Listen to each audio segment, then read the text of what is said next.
90 రోజుల కోర్సు పూర్తి చేస్తే చాలు 100% ప్లేస్మెంట్ సపోర్ట్ తో సాఫ్ట్వేర్ జాబ్ మీ సొంతం. వెంటనే కోడ్ జ్ఞాన్ డెస్టినేషన్ ని సంప్రదించండి.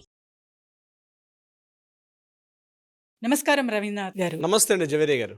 చెక్ బౌన్స్ కానివ్వండి, ప్రాపర్టీ అగ్రిమెంట్స్ కానివ్వండి, అండ్ ప్రామిసరీ నోట్ కానివ్వండి, చాలా వరకు అగ్రిమెంట్స్ జరుగుతూ ఉంటాయి ఫైనాన్షియల్ మ్యాటర్స్లో. సో వీటిలో ఏదైనా ప్రాబ్లమ్స్ వస్తే ఎంతవరకు టైం పీరియడ్ ఉంటుంది, ఎప్పటి వరకు కోర్టుని మనం సంప్రదించవచ్చు? ఏదైనా డిస్ప్యూట్స్ రేజ్ అయ్యేటప్పుడు దీనికి సంబంధించి ఏదైనా చెక్ బౌన్స్ అయితే ఎలా ఉంటుంది, ఒక లీగల్ డాక్యుమెంట్ ఏదైనా అగ్రిమెంట్, ఒక సేల్ డీడ్ రాసుకునే ముందు, ఒక ప్రాపర్టీ పర్చేజ్ చేసే ముందు అగ్రిమెంట్ రాసుకుంటారు. అదేవిధంగా ప్రామిసరీ నోట్ కావచ్చు, ఇతరత్ర ఎనీ మ్యాటర్స్లో కోర్టుకి అప్రోచ్ అవ్వడానికి కూడా ఒక టైం లిమిటేషన్ అయితే ఉంది.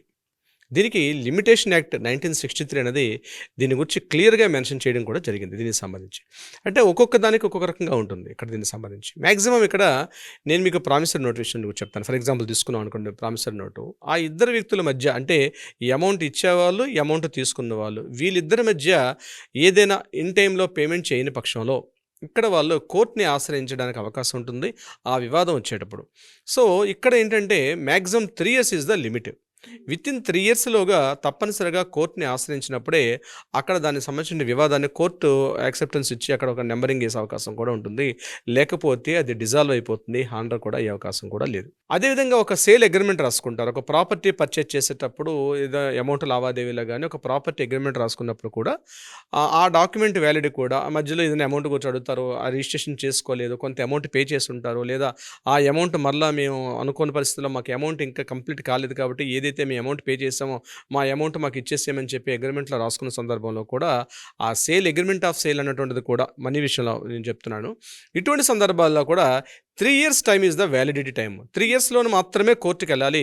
3 years దాటి కొన్నిసార్లు మాకు డాక్యుమెంట్స్ వస్తుంటాయి చాలామంది, ఆ డాక్యుమెంట్ తీసుకొచ్చి 3 years దాటి 2 days అయిపోతుంది, 3 days అయిపోతుంది, 1 day దాటినా సరే ఆ డాక్యుమెంట్ అనేది వ్యాలిడ్ ఉండదు. కోర్టు యొక్కనే ఆశ్రయించే పరిస్థితి అవసరం ఉండదు. ఆ వివాదాన్ని కోర్టు కూడా యాక్సెప్టెన్స్ ఇచ్చే అవకాశం కూడా ఉండదు. 3 yearsలో మాత్రమే దానికి వెళ్ళే అవకాశం ఉంటుంది. ఇక ఈ చెక్ బౌన్స్ కేసు అనే విషయం వచ్చినప్పటికీ ఇది కొంత పెక్యులర్గా ఉంటుంది. ఇది ఎలా ఉంటుందంటే, చెక్ బౌన్స్ సంబంధించి నెగోషియబుల్ ఇన్స్ట్రుమెంట్ యాక్ట్ అంటారు. ఇది 1889 ఇది యాక్చువల్గా. దీంట్లో సెక్షన్ 138 క్లియర్గా మెన్షన్ చేస్తుంది. ఇది ఏం చెప్తుందంటే, ఏదైనా ఒక చెక్ బౌన్స్ అయిన తర్వాత విత్ ఇన్ అక్కడ నుంచి 30 daysలోగా ఆ యొక్క కేసుని కోర్టు ముందు వెళ్లాల్సి వస్తుంది. ఇంకా దీనికి కూడా 3 years టైం ఉంటుంది. బట్ ప్రొసీజర్ ఎలా ఉంటుందంటే, ముందుగా చెక్ బౌన్స్ అయిన తర్వాత విత్ ఇన్ మాట్లాడుకున్న తర్వాత విత్ ఇన్ ఒక డాక్యుమెంట్ 30 daysలోగా లీగల్ నోటీస్ అనేది పంపించాల్సి వస్తుంది. లీగల్ నోటీస్ టైం కూడా 15 days ఉంటుంది. అంటే టోటల్గా ఆ 30 ప్లస్ ఇది ఒక 15 అంటే 45 days టైం ఉంటుంది. 45 daysలోగా ఇమీడియట్గా మనం కోర్టును ఆశ్రయించి ఈ వివాదాన్ని కోర్టు ముందు పెట్టే అవకాశం కూడా ఉంటుంది. ఇది చాలా క్రిమినల్ యాక్ట్ కిందకు వస్తుంది.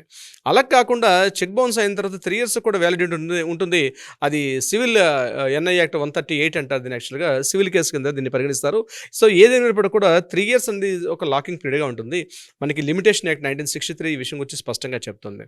అంటే ఎనీ సివిల్ మ్యాటర్, ఏదైనా ఒక వివాదం కానీ, ఒక ప్రాపర్టీ పెంపకం కావచ్చు, ఆస్తి వివాదం కావచ్చు, ఇతరత్ర ఏదైనా వివాదాన్ని మనం చెప్పుకునేటప్పుడు ఆ వివాదాన్ని ఖచ్చితంగా విత్ ఇన్ మనం అక్కడ దాన్ని మనం ఇమీడియట్గా 3 yearsలో అయితే మనం మెన్షన్ చేయాల్సి వస్తుంది.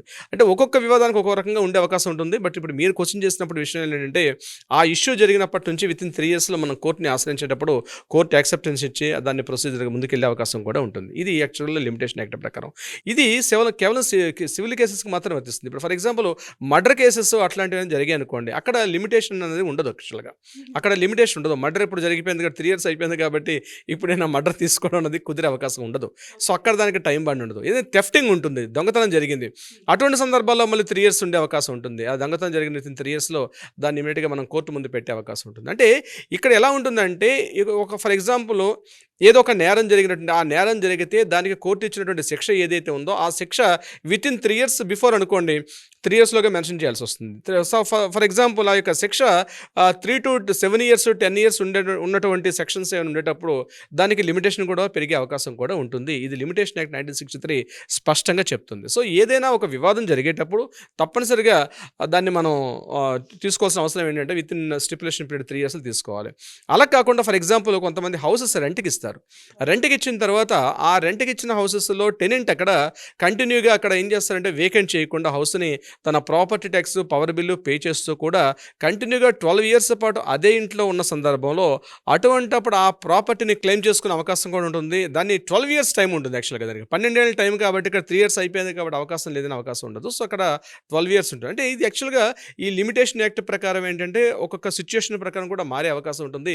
ఏదేమైనప్పటికీ కూడా గుర్తుపెట్టుకోండి, ముఖ్యంగా ప్రామిసరీ నోట్స్ రాసేటప్పుడు గానీ, అదేవిధంగా ఒక సేల్ అగ్రిమెంట్ ఆఫ్ సేల్ చేసినప్పుడు గానీ, ఆ ప్రాపర్టీకి సంబంధించి ఇతరత్ర ఎనీ డిస్ప్యూట్స్ గానీ, అది సేవా రంగం కావచ్చు, లేకపోతే ప్రొడక్షన్ సర్వీస్ కావచ్చు, అంటే ఏదైనా ఒక ప్రొడక్ట్ కొన్నారు, ఆ ప్రొడక్ట్‌లో అనుకున్న టైంలో అది కరెక్ట్‌గా డ్యామేజ్ అయింది. అటువంటి సందర్భాల్లో కూడా వితిన్ 3 ఇయర్స్‌లో దాన్ని మనం కోర్టులోకి వెళ్లి క్లెయిమ్ చేసుకోవాల్సిన అవకాశం ఉంటుంది. కోర్టులో మనం ఆ పిటిషన్ వేసుకునే అవకాశం ఉంటుంది. అంటే సర్వీస్ రంగం కావచ్చు, లేకపోతే కన్జ్యూమర్ ప్రొడక్ట్స్‌ల విషయంలో కావచ్చు, లేకపోతే బ్యాంకింగ్ సెగ్మెంట్స్ అటువంటి సేవా లోపాలు కావచ్చు, ఇట్లాంటి ఇతరత్ర ఏదైనా సరే. ఇప్పుడు నేను ఏంటంటే ఈ చెక్ బౌన్స్ కేసు ఉంది, ఇది డిఫరెంట్ 138 ఎన్ఐ యాక్ట్ అని నేను చెప్పాను. ఇది డిఫరెంట్‌గా ఉంటుంది. బట్ వేరేజ్ ఇప్పుడు నేను చెప్పినటువంటి అగ్రిమెంట్ ఆఫ్ సేల్ కావచ్చు, ప్రామిసరీ నోట్స్ కావచ్చు, మనం ఇండివిజువల్‌గా అంటే ఒక వ్యక్తికి మధ్య జరిగినటువంటి ఆర్థిక లావాదేవీల విషయంలో కావచ్చు, ఇటువంటి సందర్భాల్లో వితిన్ స్టిపులేషన్ పీరియడ్ అంటే 3 ఇయర్స్‌లో దీన్ని క్లెయిమ్ చేసుకునే అవకాశం అయితే ఉంటుంది ఈ లిమిటేషన్ యాక్ట్ 1963 ప్రకారం. సో ఇలాంటి ప్రాబ్లమ్స్ చాలామంది ఫేస్ చేస్తూ ఉంటారనమాట. చెక్ బౌన్స్ అయ్యింది, లేకపోతే ఇతర చాలా వరకు. సో వీళ్ళందరూ మిమ్మల్ని సంప్రదించాలంటే ఇలా కింద స్క్రోల్ అవుతున్న నెంబర్ని కాంటాక్ట్ చేయగలిగితే మన లీగల్ టీం వాళ్ళకి అప్రోచ్ అవుతారండి. వాళ్ళకి కావాల్సిన సలహా కానీ సంప్రదింపులు కూడా ఆ నెంబర్ కాంటాక్ట్ చేయగలిగితే లీగల్ టీం వాళ్ళకి అప్రోచ్ చేయి వాళ్ళకి ఒక గైడ్లైన్స్ ఇచ్చే అవకాశం కూడా ఉంటుంది. ఇది కాకుండా డైరెక్ట్గా కూడా వచ్చి కాల్స్ చేసి మాట్లాడొచ్చే అవకాశం కూడా ఉంటుంది. న్యాయ సలహా కావాలన్నా, సంప్రదింపులు కావాలనుకున్నా, పరిష్కారం కావాలన్నా కూడా దీనికి సంబంధించి మీరు కింద స్క్రోల్ అవుతున్న నెంబర్ని కాంటాక్ట్ చేయగలిగితే మన లీగల్ టీం వాళ్ళకి అప్రోచ్ చేయి ఖచ్చితంగా వాళ్ళకి ఒక ప్రొసీజర్, ఒక దిశానిర్దేశం చేసే అవకాశం కూడా ఉంటుంది. జవేరి గారు, thank you sir. Thank you so much అండి. సుమన్ టీవీలో మీ పర్సనల్ అండ్ బిజినెస్ ప్రమోషన్స్ కోసం కింది నెంబర్కి కాంటాక్ట్ చేయండి.